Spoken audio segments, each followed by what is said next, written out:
फिराक गोरखपुरी नाम है और हम लोग पढ़ रहे हैं आरोह भाग 2 कक्षा द्वादश की पुस्तक है हिंदी की।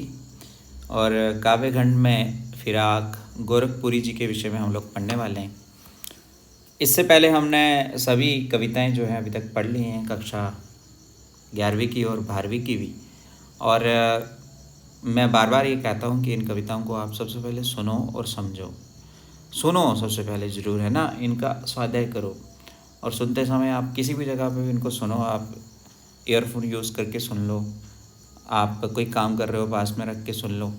तो इस तरह से आपका क्या होगा, एक स्वाध्याय अच्छे से हो जाएगा, आपको पता लग जाएगा थोड़ा थोड़ा। फिर उसके बाद आपकी डिटेल में स्टडी करो, लेकिन सबसे पहले थोड़ा थोड़ा तो पढ़ना शुरू करो। तो वही है, ये फिराक गोरखपुरी जी के विषय में हम जानेंगे। चैनल पे नए हैं तो चैनल को सब्सक्राइब कर लें आप, और सभी वीडियोस देखें जो आपके काम के हैं। तो कौन है फिराक गोरखपुरी जी? मूल नाम इनका है रघुपति सहाय फिराक, ठीक है। और आज हम इनकी ही कविता जो लिखी हुई है रुबाइयाँ, उसको हम लोग पढ़ने जाएंगे। लेकिन उससे पहले हम लोग फिराक गोरखपुरी के बारे में जान तो लें। रघुपति सहाय फिराक इनका पूरा नाम है। जन्म इनका 28 अगस्त सन 1896 गोरखपुर उत्तर प्रदेश में हुआ है। और रामकृष्ण की कहानियों से शुरुआत, बाद की शिक्षा अरबी, फ़ारसी और अंग्रेजी में।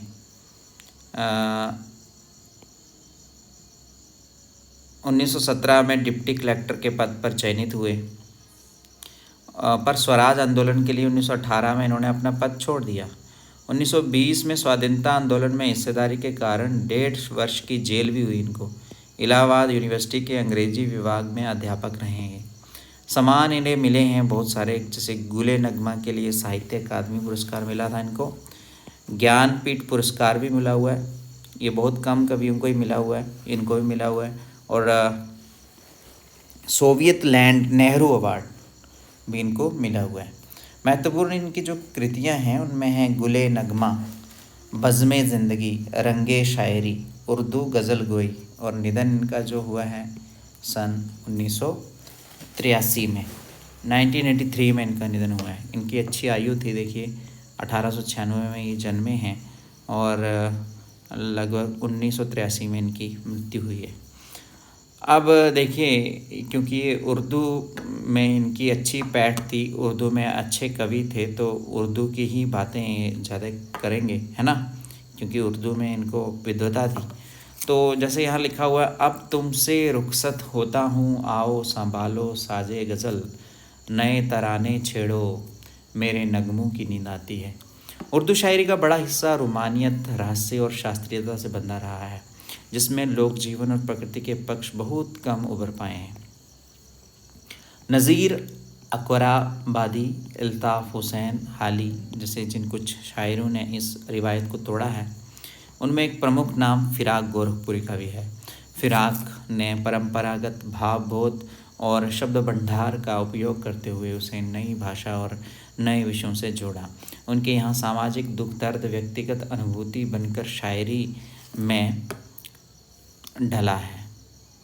इंसान के हाथों इंसान पर जो गुजरती है, उनकी तल्ख सच्चाई और आने वाले कल के प्रति एक उम्मीद, दोनों को भारतीय संस्कृति और लोक भाषा के प्रतीकों से जोड़कर फिराक ने अपनी शायरी का अनूठा महल खड़ा किया। उर्दू शायरी अपने लाक्षणिक प्रयोगों और चुस्त मुहावरेदारी के लिए विख्यात है। शेर लिखे नहीं जाते, कहे जाते हैं, यानी एक तरह का संवाद प्रमुख होता है। मीर और गालिब की तरह फिराक ने भी कहने की इस शैली को साध कर आम आदमी या साधारण जन से अपनी बात कही। प्रकृति, मौसम और भौतिक जगत के सौंदर्य को शायरी का विषय बनाते हुए कहा, दिव्यात्मा भौतिकता से पृथक वस्तु नहीं है, जिसे हम भौतिक कहते हैं वही दिव्य भी है। फिराक की रुबाई में हिंदी का एक घरेलू रूप दिखता है। भाषा सहज और प्रसंग भी सूरदास के वात्सल्य वर्णन की सादगी की याद दिलाता है। मुझे चांद चाहिए मैयारी, मैं चंद्र खिलौना ले हो, जैसे बिंब आज भी उन बच्चों के लिए एक मन लुभावन खिलौना है जो वातानुकूलित कमरों में बंद नहीं रहते, छत पर चटाई बिछाकर सोते हैं तथा चंदा मामा के नदियाँ किनारे उतरने और कल्पित दूध भात खाने की कल्पना से निहाल हैं। मामा भी तो एक साक्षात खिलौना है बच्चों का, खासकर उन बच्चों का जिनके जीवन में महंगे खिलौने भले ना हों पर जो चंद्राव रिश्तों का मर्म समझते हैं। एक कठिन दौर है यह। घर लौट बहुत रोए माँ बाप अकेले में। क्या कहा है? घर लौट बहुत रोए माँ बाप अकेले में, मिट्टी के खिलौने भी सस्ते ना थे मेले में। मिट्टी के खिलौने भी सस्ते ना थे मेले में। बहुत सुंदर पंक्तियाँ हैं। लोका देना, घुटनियों में लेकर कपड़े पिनाना, गेसुओं में कंघी करना, रूपवती मुखड़ा, नर्म दमक, जिदयाया बालक, रस की पुतली। ये कुछ विलक्षण प्रयोग हैं हिंदी, उर्दू और लोकभाषा के अनूठे गठबंधन के, जिसे गांधी जी हिंदुस्तानी के रूप में पल्लवित करना चाहते थे। माँ हाथ में आईना देकर बच्चे को बहला रही है। देख, आईने में चांद उतर आया है। चांद की परछाई भी चांद ही है। कल्पना की आंख का भला क्या मुकाबला। रूप बदी मुखड़े पे नरम धमक लाने के लिए छठे क्षमा से पर्व त्यौहार पर ही सही कुछ नन्ही फरमाइशें भी पूरी कर दी जाती हैं। दिवाली में चीनी मिट्टी के खिलौने, राखी में बिजली की तरह चमक रहे लच्छे। रक्षाबंधन एक मीठा बंधन है। रक्षाबंधन के कच्चे धागों पर बिजली के लच्छे हैं। सावन में रक्षाबंधन आता है। सावन का जो संबंध जीनी घटा से है, घटा का जो संबंध बिजली से, वही संबंध भाई का बहन से। पाठ में फिराक की एक गज़ल भी शामिल है। रुबाइयों की तरह ही फिराक की गज़लों में भी हिंदी समाज और उर्दू शायरी की परंपरा भरपूर है। इसका अद्भुत नमूना है ये गज़ल। ये गज़ल कुछ इस तरह बोलती है कि जिसमें दर्द भी है, एक शायर की ठसक भी है और साथ ही है काव्य शिल्प की वह ऊंचाई जो गज़ल की विशेषता मानी जाती है। तो ये गज़ल है रुबाइयाँ, इसको पढ़ते हैं। चलिए बढ़ते हैं इस तरफ। रुबाइयाँ, ठीक है। तो शुरू करते हैं इस रुबाइयाँ गज़ल को पढ़ते हैं।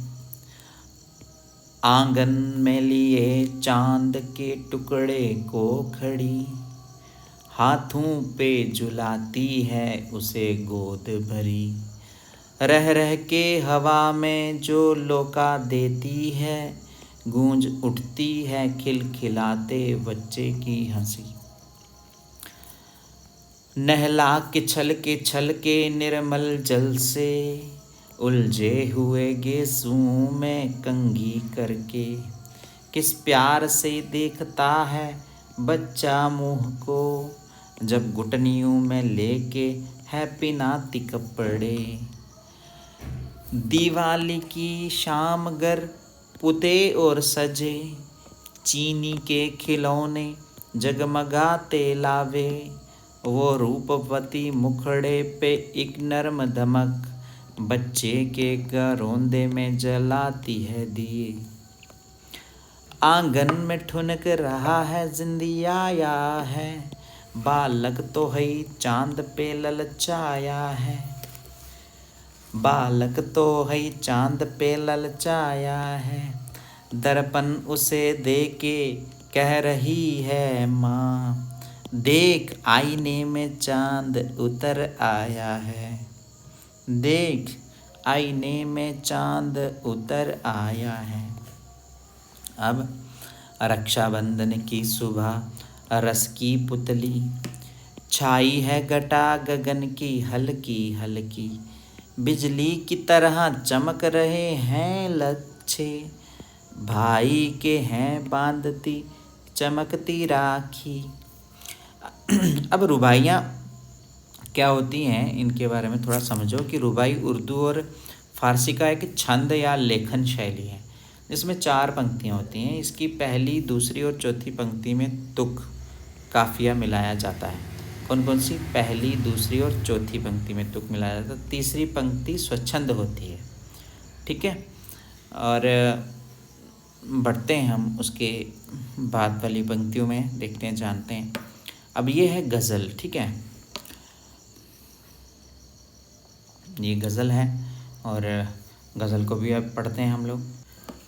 नवरस गुंचे पंखड़ियों की, नाजुक गिरहें खोले हैं, या उड़ जाने को रंगोबू गुलशन में पर तोले हैं। तारे आँखें झपकावे हैं, जर्रा जर्रा सोए हैं। तुम भी सुनो हो यारो, शब में सन्नाटे कुछ बोले हैं। हम हो या किस्मत हो हमारी, दोनों को एक ही काम मिला। किस्मत हमको रोले वे है, हम किस्मत को रोले हैं। जो मुझको बदनाम करे हैं, काश वे इतना सोच सकें। मेरा पर्दा खोले हैं या अपना पर्दा खोले हैं। ये कीमत भी अदा करे हैं हम, बदुरुस्ती ये होशो हवास। तेरा सौदा करने वाले दीवाना भी होले हैं। तेरे गम का पासे अदब है, तेरे गम का पासे अदब है। कुछ दुनिया का ख्याल भी है। सबसे छिपा के दर्द के मारे, चुपके रोले हैं। फितरत का कायम है तवाज़ुन, आलमे हुस्नो इश्क में भी उसको उतना ही पाते हैं, खुद को जितना खोले हैं। आओ ताब अशआर न पूछो, तुम भी आँखें रखो हो। ये जगमग बैंतों की धमक है या हम मोती रोले हैं। ऐसे में तू याद आए है अंजुमने में रिंदों को। रात गए गर धूपे फरिश्ते, बाबे गुनाह जग खोले हैं। सदके फिराक इजाज़े सुखन के कैसे उड़ा ली ये आवाज़। इन गज़लों के पर्दों में तो मीर की गज़लें बोले हैं। इन गज़लों के पर्दों में तो मीर की गज़लें बोले हैं। तो ये पाठ के साथ में कुछ प्रश्न हैं, जैसे शायर राखी के लच्छे को बिजली की चमक की तरह गाकर क्या भाव व्यंजित करना चाहते हैं। और बहुत सारे उर्दू के शब्द हैं, तो जायज़ है कि कुछ उर्दू के शब्दों का अर्थ आपको पता होना चाहिए। जैसे लोका देना, उछाल उछाल कर प्यार करने की क्रिया को कहते हैं लोका देना। हई होती है या ही। नवरस नया रस, गुंचे कली गिरहें गांठ, ज़रा ज़रा कन कन, शब होती है रात। बदुरुस्ती ये होशो हवास विवेक के साथ। पासे अदब होता है लिहाज, फितरत होती है आदत। आबोताब अशार होती है चमक दमक के साथ। बैत होता है शेर। अंजुमन मय होता है शराब की महफिल। अरिंद होती है शराबी। गर्दूं आकाश आसमान को कहते हैं। तवाज़ुन संतुलन। बावे गुना पाप का अध्याय। एजाज़ सुखन बेहतरीन। आलमे हुस्नो इश्क सौंदर्य और प्रेम का जगत। तो इस तरह से ये हमारा पाठ था जिसे हमने पढ़ लिया। वीडियो को लाइक करें, शेयर करें बाकी तक भी, चैनल को सब्सक्राइब करें और बाकी वाली जितनी भी कविताएं हैं उनको भी जानें। और पूरा जो आरोह भाग 2 है उसका स्वाध्याय करें। हमारे साथ आप इस तरह से जुड़े रहें और सब पढ़ें।